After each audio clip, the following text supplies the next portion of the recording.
નમસ્તે મિત્રો મિત્રો ઠાકોર સમાજના સાંસદ ગેની સંદેશો મંચ ઉપરથી આપ્યો હતો તેને લઈને ઘણો બધો તેમના સમર્થનમાં છે અને ઘણા લોકો તેમનો વિરોધ પણ કરી રહ્યા છે। તો મિત્રો આપણે સાચી હકીકત જાણીએ અને તે કેના વિશે કહ્યું છે તે પણ આપણે આ વિડીયોના અંદર જાણીશું। તો મિત્રો તમે પહેલા તેમની જે ક્લિપ છે એ થોડી સાંભળી લો, પછી હું તમને આગળ વાત કરું છું।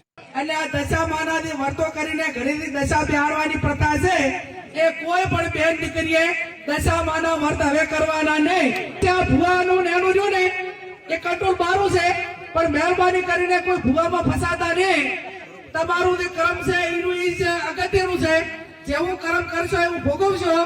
તો મિત્રો તમે સાંભળી લીધું કે તેમણે એક સમાજ માટે કહ્યું છે કે જે દશામાના વ્રત કરે છે, જે ભુવાઓમાં તે અંધશ્રદ્ધામાં ફસાય છે તેમના વિશે તેમણે કહ્યું હતું અને કોઈ ભુવાનો તેમને નામે પણ નથી લીધું। સાંસદ ગેનીબેને સમાજને સંબોધો કરતા સ્પષ્ટ શબ્દોમાં કહ્યું હતું કે આજના સમયની સૌથી મોટી સમસ્યાઓની એક અંધશ્રદ્ધા છે। તેમણે કહ્યું કે સમાજમાં ઘણા લોકો કોઈ પણ બાબતે વિચાર્યા વિના, સમજ્યા વિના અને તપાસ્યા વિના માન્ય રાખી લે છે, જેના કારણે સમાજ આગળ વધવાને બદલે પાછળ ધકેલાઈ જાય છે। તેમણે જણાવ્યું કે અંધશ્રદ્ધા માણસની વિચારશક્તિ નષ્ટ કરે છે। જ્યારે માણસ કોઈ બાબત પ્રશ્ન કરતા બંધ કરી દે છે ત્યારે તે ખોટી દિશામાં આગળ વધે છે। ઘણીવાર લોકો બીમારીમાં ડૉક્ટર પાસે જવાને બદલે તાંત્રિક, ઢોંગી બાબાઓ કે ખોટી વિધિઓમાં વિશ્વાસ રાખે છે, જેના કારણે સમય અને પૈસાનો બગાડ થાય છે અને ક્યારેક તો જીવ પણ જોખમમાં પડી જાય છે। ગેનીબેને વધુમાં કહ્યું કે સાચી શ્રદ્ધા અને અંધશ્રદ્ધા વચ્ચે મોટો ફરક છે।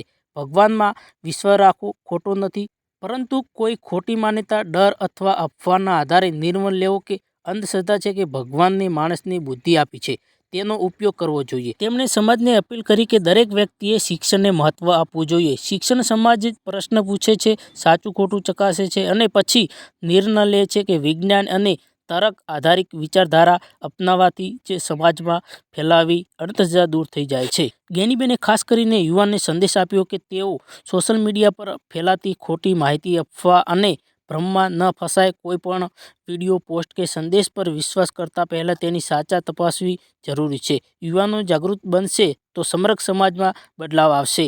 અંતમાં તેમણે કહ્યું કે અંધશ્રદ્ધા માત્ર વ્યક્તિને નહીં પરંતુ સમગ્ર સમાજને નુકસાન પહોંચાડે છે। જો આપણે આ સાચે પ્રગતિશીલ સમાજ બનાવવા માંગતા હોઈએ તો વિચારશક્તિ, વૈજ્ઞાનિક દ્રષ્ટિકોણ અને માનવતાને આધાર બનાવવો પડે છે। સમાજ જ્યારે અંધશ્રદ્ધામાંથી બહાર આવશે ત્યારે જ સાચા અર્થ વિકાસ શક્ય બનશે। તો મિત્રો તેમને સમાજ માટે એક સંદેશો આપ્યો હતો, પરંતુ જે ભુવાજી છે તેમને એવું લાગ્યું કે અમારા વિશે જ પણ કહ્યું છે।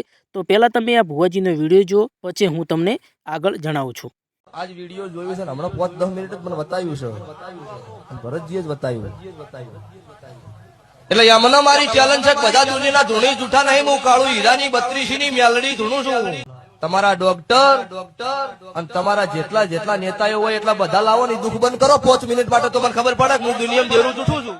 ત્યારવાળામાં તેર હડકાયા છે ની દાડો કોઈ ડોક્ટર કે કોઈ દુનિયાના કેવા વાળો, કોઈ પૂછવા વાળો નતું। ઈદાડો ઠાકોરનો તેર સભા વાળો હડકાય થયેલો ફરતો, ઈદાડો હું છોડાવનારી મેલડી છું।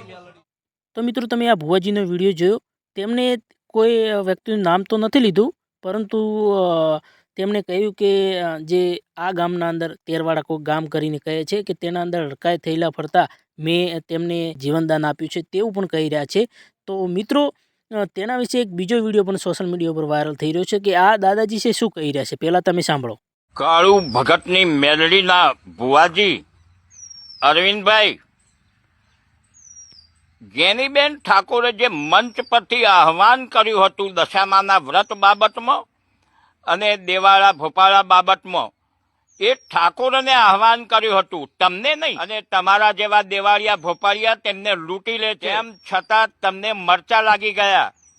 કાળુ ભગતની મેલડીના ભુવાજી અરવિંદ, જો તમારી મેલડી અને તમારામાં હિંમત હોય ને તો મારી તમને એક ચેલેન્જ છે, તમે મારા ગામ મહેરવાડા આવો અને એક સવાલનો તમે સાચો જવાબ આપશો ને તો હું મારી 1 વીઘો જમીનના દસ્તાવેજ તમને કરી આપીશ। તો મિત્રો તમે આ વિડીયો સાંભળી લીધો। જે દાદાજી એવું કહી રહ્યા છે કે 1 વીઘો હું જમીન તારા નામે કરી દઈશ જો તમે ભુવાજી સાચા હોય તો। તો મિત્રો આ એક સમાજને તેમને સંદેશ આપ્યો છે જે અંધશ્રદ્ધામાં ફસાય છે, બેની દીકરીઓ છે તે દશામાના વ્રત કરે છે, જેમાં તમે જોયું છે કે જે બહેનો છે તે ધૂણતી હોય છે તેવું પણ સોશિયલ મીડિયા ઉપર વિડીયો વાયરલ થતા હોય છે. તો તેના કારણે તેમણે આ બધી સંદેશો મંચ ઉપરથી આપ્યો હતો સમાજને. તો મિત્રો તમારું શું કહેવું છે મને કમેન્ટ કરીને જરૂરથી વિડીયોના અંદર જણાવજો. બસ વિડીયોમાં આટલો, ફેર મળીશું નવા વિડીયો સાથે. ધન્યવાદ.